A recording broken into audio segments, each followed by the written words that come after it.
in excess of 100 miles per hour. There was some swings from some Padres hitters that, like, there's no time to react. They were just starting their swing when... Yeah, like, we're getting to parts unknown here. If somebody can hold that...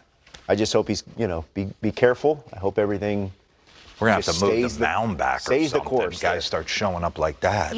Every team says they compete to 27 outs. Is there an identity of a team that makes that more possible? I think you can become that if it starts happening quite a bit with it, which is the case with the San Diego Padres. A bunch of early comeback wins, kind of some that's our ugly identity. wins, and you're like, hey, wait a second, we're not out of anything.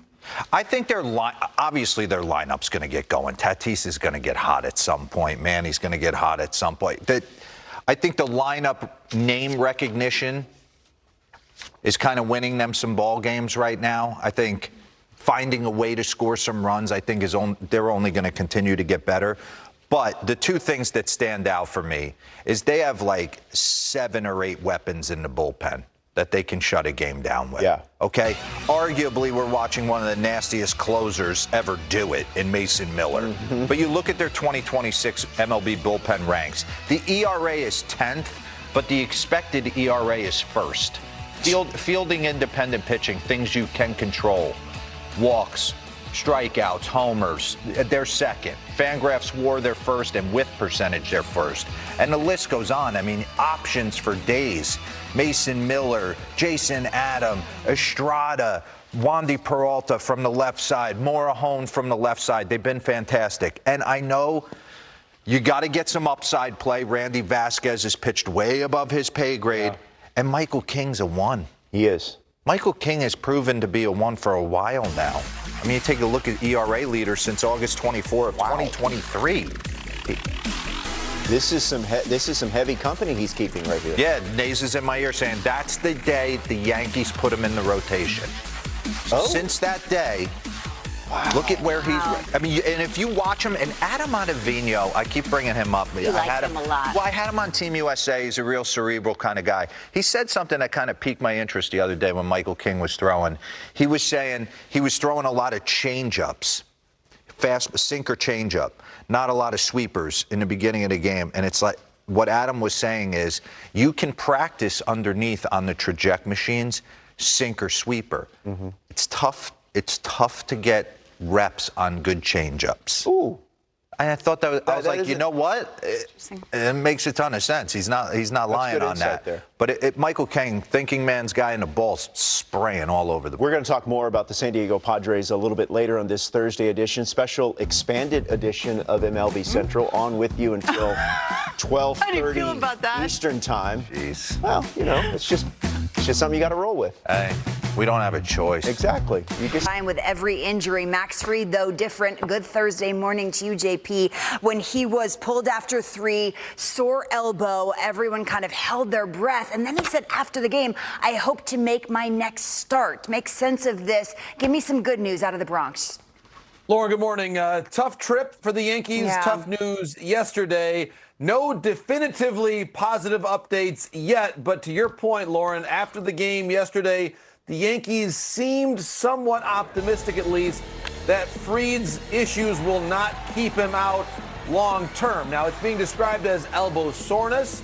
He'll be getting some imaging today and an examination with Dr. Chris Ahmad, the Yankees team physician. That's according to Brian Hoke of MLB.com. I think the big picture here with Fried, 8 earned runs allowed in his last 9 innings. So however you describe the soreness, the health, not being sharp, it has not led to the right results. And here is how the rotation options could look once the Yankees are at full strength. All great options. Wow, look at that. Yes, all great options, which should occur relatively soon. Garrett Cole has had enough minor league rehab starts, one more to come this weekend, by the way, that getting back for Cole before the end of this month is certainly possible. So we could be under 10 days or so away from Cole's return, depending on what the situation is exactly with Fried and how the schedule plays out. We could see, depending on, if Fried goes on the IL, perhaps Cole replaces him directly. But there are few teams in the game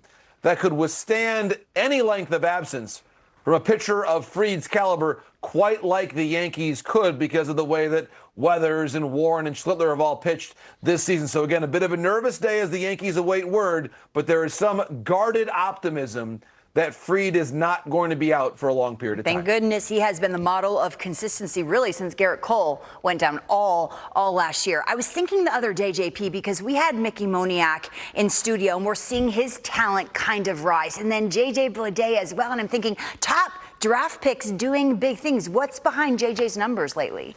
Lauren, that's an excellent point that you make to connect those two storylines because both Moniak and Bleday, with newer teams for both of them, off to fantastic starts in the major leagues. A good sign to all of us. Do not give up on talent. And Bleday, once upon a time, the 4th overall pick to the Marlins back then. He's since moved on to the A's and was non-tendered by the A's after last season. A very quiet signing by the Reds.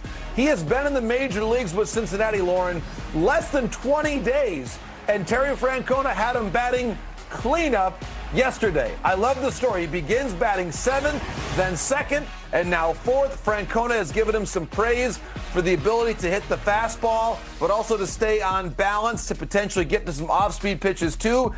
Tito loves the fact that Bleday can bat all around the lineup for you. And again, I checked in with Nick Kroll, the Reds president of baseball operations, and Nick just talked about the importance of the change of scenery for Bleday and the way that he's found a new home in Cincinnati. So this National League Central, Lauren, it's hard to make a lot of progress because so many teams are playing well, but you love a great story like JJ Bleday. Embracing his fresh start in Cincinnati. Gotta love it. Hey, JP, it's a big day today. Golden Spike semifinalists will be announced today. USA Baseball's award for the top amateur baseball player in all the country. And I'm told you have a hint. What can you tell us at this hour? I do, Lauren. Caden Sorrell of Texas A&M. He is going to be one of those semifinalists for that prestigious award, and what an amazing year Sorrell has had. It's interesting, 3 years ago, he's a high school player at Flower Mound Marcus High School in Texas. He goes to the draft combine. So he's a high school senior. There he is as a high school senior. And I don't know, we love talking about comps on this show, Lauren. Defensively, with the strength, I got a little PCA with Caden Sorrell. Maybe one day he'll play for DeRosa there at the Classic when you think about the way that Caden Sorrell swings it. I see a little bit of Kyle Tucker in him, too. Look at the power he has to all fields there with the Texas A&M Aggies. They've got a great team there. Chris Akopian, another big-time name for the draft. SEC baseball, Lauren, is as great as it has ever been. And Caden Sorrell, one of the finest players in the country. He can play some great defense in center, great lefty bat. He can go left on left pretty well. There you see it at MLB.com, a 60-grade run and arm. And we talk about this amazing award that's going to be handed out. Guess where you can watch that award ceremony, Lauren? Right here, sir. Right here on MLB Network. Monday, June the 29th. The Golden Spikes winner announcement will be right here on MLB Network, 7:30 p.m. Eastern Time. Lauren, I've had a chance to watch more college baseball than usual this season. I'm telling you, NCAA baseball has never been better than it is right now. I love it. I'll see some Big Ten baseball this weekend. Michigan, Ohio State at the ballpark, Lauren. It's a rivalry that I know you care about, too. Can I get an OH? Not here. Not here. JP Morosi, Michigander you. That's fair. It's JP, fair. way to stand up for yourself. Hold your ground. On the inside corner. Thanks so much. Coming up Colors don't on run. MLB Central.